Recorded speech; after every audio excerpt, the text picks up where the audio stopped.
Good morning, good afternoon, good evening, wherever this may find you.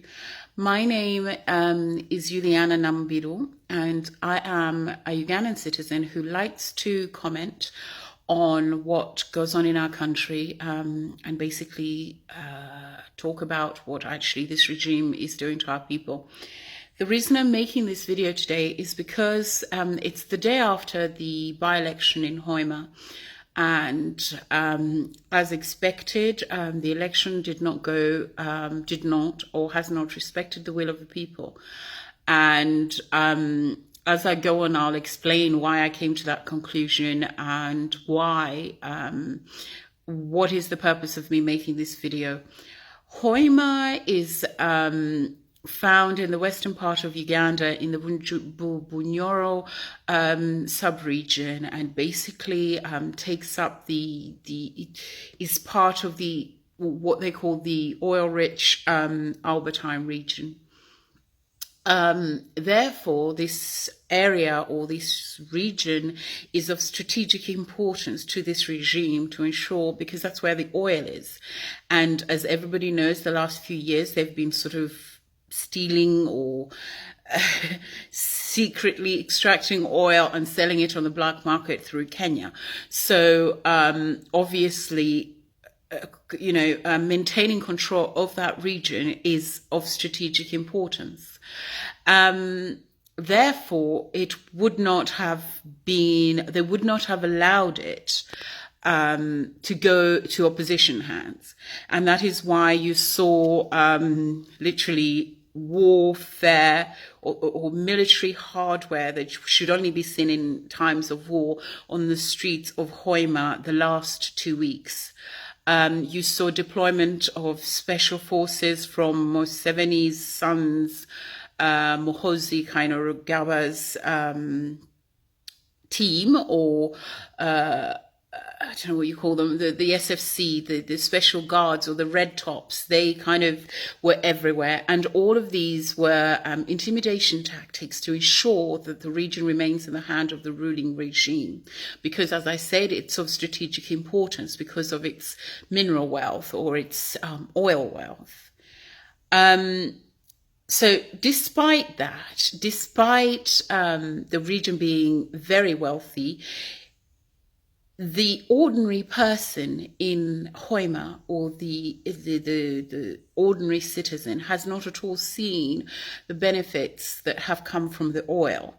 They've sort of been bystanders or spectators as the wealth is sort of shipped out of the region, and there's been no economic sort of return. There've been no returns on their natural resources, on their God-given natural resources. Therefore, it was of strategic importance for this regime to make sure that they win. The other reason why they absolutely needed to win in Hoima was because of the huge turnout and unprecedented unity amongst the opposition parties, mainly the People Power Party and I think DP. And whilst the candidate was officially FDC, there was a huge turnout, and it would have been, it was a huge turnout of the People Power movement, and it would have been a terrible sort of slap in the face for Museveni if People Power had won. So they did everything within their power to ensure that doesn't happen. Part of what I said, what they did, includes the intimidation of voters by bringing out war, by turning the streets of Hoima into sort of almost like a war zone, having tanks and guns and men. The police is already partisan, but you had men dressed up in sort of riot gear and very scary stuff for an ordinary non-military individual or ordinary peasant. So those were the part of the intimidation tactics to ensure that they remain in control of that region or that district. The other thing they did was obviously use like I said, to use the fact that they're in government to their own advantage, and that included making sure that Umeme is the electricity provider, the main electricity provider, made sure that all lights were turned off at strategic times and moments. Again, part of the intimidation tactics of the NRM and this government. They ensured that pre-ticked. We've seen all these before, but pre-ticked ballots were sort of stuffed or were put about in different parts of, at different polling stations. And there's plenty of video evidence to show that this has been done. It is appalling. It is appalling use of of power, abuse of power. They use, the state-owned means of coercion, or like the army, army tanks, the partisan police, Umeme. I saw a video of an RDC, I think, beating up a woman with a stick. That sort of intolerance. Okay, that sort of intolerance to any form of opposition is not conducive to holding a free and fair election. So anyone who is gloating that the NRM won is burying their head in the sand by pretending that they did not see people get beat up. They did not see the intimidation, that Umeme did not turn did not turn off the power, that people power activists were not arrested. All these things happened. People were beaten up very, very badly. Simply, this is all before the actual election day. So, whilst the rallies were very well attended, and you can see that people were enthused and sort of the Nyakato, who was the opposition, the united opposition representative or candidate, you could see the overwhelming support that she was getting through the numbers at rallies. And whilst that cannot be the only litmus test of, what voter turnout will be, the people of Hoima made it very clear that they were not particularly interested in the NRM, because the NRM literally had to bus little school children, underage, not even voting age children, to attend their rallies.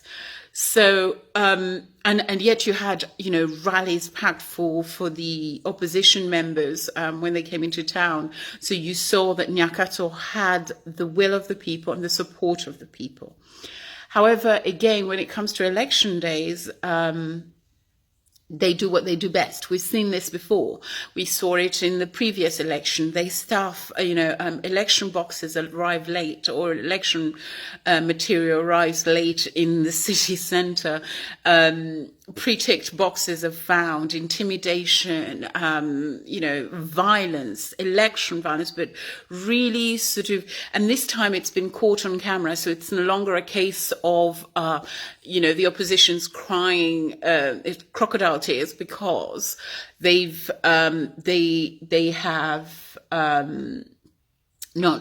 failed to win. So we know the tactics. And the first thing that I thought of when I got up this morning was that the way that it has been done so blatantly, with complete disregard of the will of the people of Hoima, leaves Ugandans with absolutely no option but to factor in and to get it into their heads that Museveni will not leave. There will be no peaceful transition under Museveni. There will.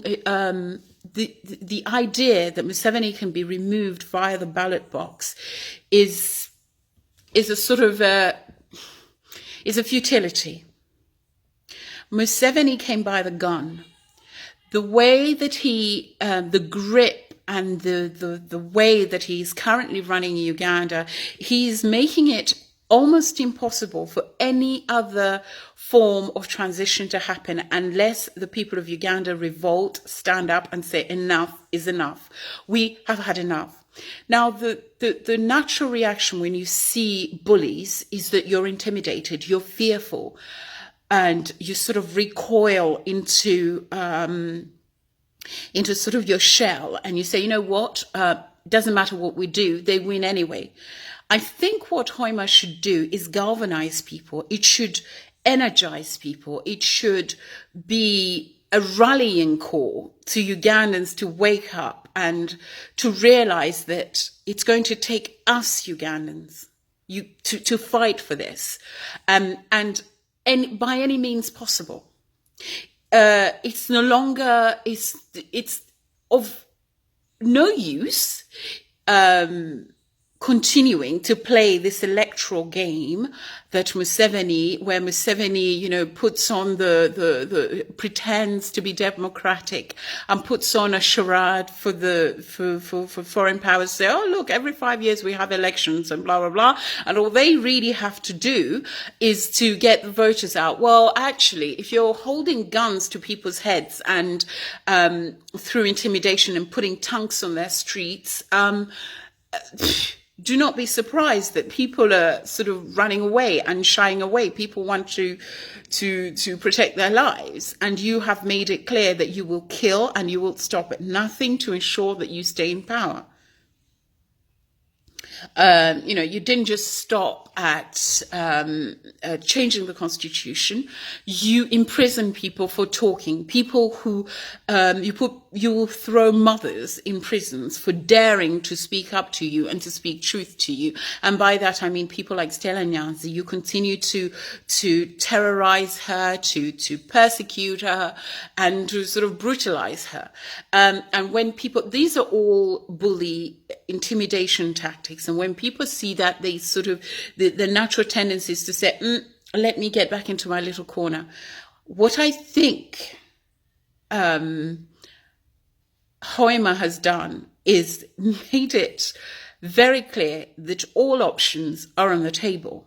If this man was able to go back to the bush, or was able to go to the bush and to fight a system that he felt was unfair, Ugandans are being left with absolutely no choice but to start considering a plan B, to start considering other means of getting rid of this man, because respecting the rule of law and going to the ballot box is not going to remove him. And it hasn't. He has been a thug and acted like a complete bully, using his son's forces to ensure that he stays in power. And I presume the plan is that once he's out of power, then his son will take over and then employ the rest of his, the rest of his kin to rule Ugandans. In the meantime, your children go to substandard schools, schools that are sort of dilapidated, falling apart. Some even learn under trees. The hospitals, they build these buildings, but there's no staff, there's no equipment, there's no medicine, within a year or two of this sort of brand spanking new building, it's falling apart because literally it cannot and has not been able to function as a hospital would, because it's not, a hospital is not just a building. It's members of staff, it's expertise, it's all sorts of, it's like I said, it's not just a building. It takes a lot more to run it. It's a hospital. It needs a budget. It needs planning, etc., etc.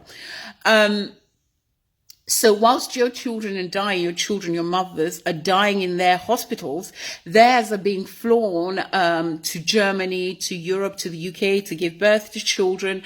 If they have any sort of ailment, they are taken care of. Their children go to school, to schools and universities abroad, whilst yours stay in these substandard schools.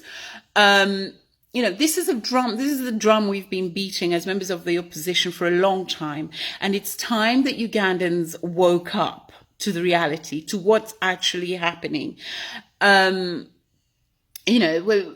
Everything, Uganda now is between those who support the government and those who don't. Some are coerced because of because of the way the system, what they call the mafia system, has actually evolved, that people dare not speak up because then they'll lose their livelihoods, they lose their contracts, they'll lose, it's a self-interested thing. But there comes a point that Ugandans have to realize that, that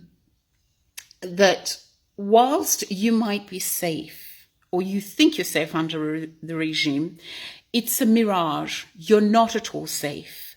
You will have an accident on the bad roads. Once you have an accident, for example, you'll be taken to a substandard hospital where there will be no specialist, there will be no scanners, there'll be no electricity, there'll be no running water. You could die from a preventable disease. So if you continue to think you're okay, stop lying to yourself. When it comes to security, Museveni has failed Ugandans in the only thing he said, or he used to have a mantra where the Bagandas say that twebakao tulo, abantu tebakao tulo, because literally the insecurity is such that people are being attacked and hacked to death at their gates. The middle classes live behind high walls and whatever, but even getting in, you will be attacked. So you're no longer safe. So he can no longer guarantee safety of person or property. The institutions have broken down. Basically, Uganda is in such a state that I'm convinced that anybody who continues to support this regime, given the reality on the ground and the circumstances, if anybody continues to support this regime, either you're totally insane, or you are suffering from an incredible amount of cognitive dissonance, because it's before you. You see the state of the roads, you see starving children, you see the breakdown of institutions, you see the stealing of land, you see people being shot. A whole minister shoots a young man in cold blood and is protected, is not persecuted. There is no justice for the poor. There will be, if you think that you will get justice because somehow you may come from the right tribe or the right region or whatever, think again. The only people Museveni and his clique care about are himself, his kin, and even then, if you dare to cross him, he will not think twice about getting rid of you. We have a myriad of examples around Uganda where people have been let go and thrown under the bus by Museveni, because he literally has one objective, which is to stay in power for as long as possible.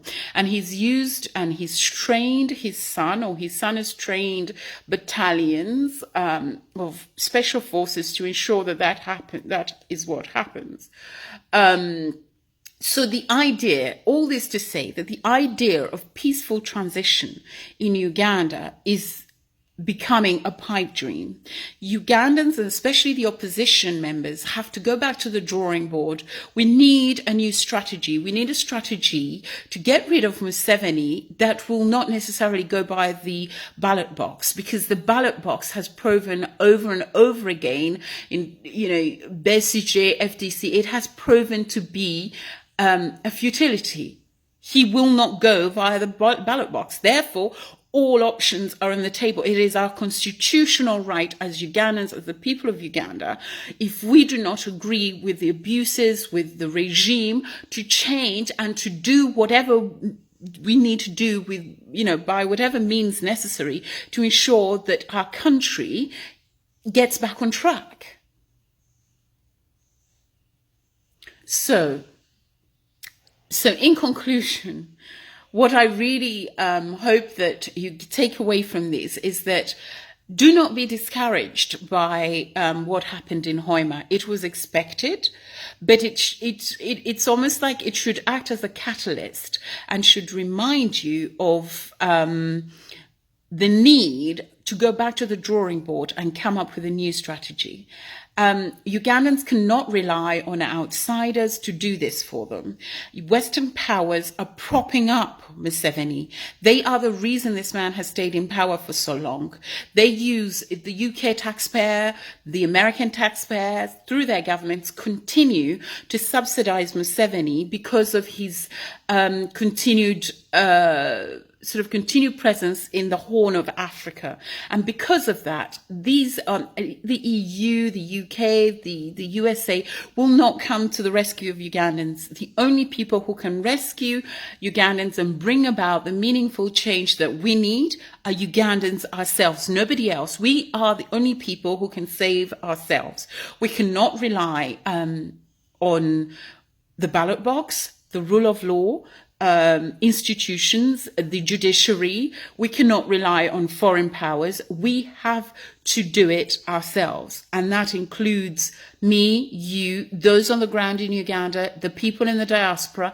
Everybody literally needs to roll their sleeves up, get their hands dirty, and start thinking of ways we can literally unseat this man by any means possible. Beyond that, we're looking at another 10, 20 years of this man. Because, like I said, he's very good at what he does, which is hoodwink the West, which is propping him up to, hoodwink them into saying if there's any change in regime, then the Horn of Africa will not be stable, which is complete nonsense. It's a complete nonsense, but he uses that. It's a carrot and stick thing that he uses with Western powers. But Western powers at some point need to realize that the people of Uganda are suffering. And at some point they will be on the wrong side of history if they continue to support this dictatorship. So Ugandans, don't be discouraged. Let's fight harder and let's come up with a new strategy of galvanizing the people and ensuring that there is regime change and we get rid of this dictator. It's 33 years and there's nothing new he can promise us. Nothing. It's the same old nonsense. It's time for change, but all options are on the table. Thank you.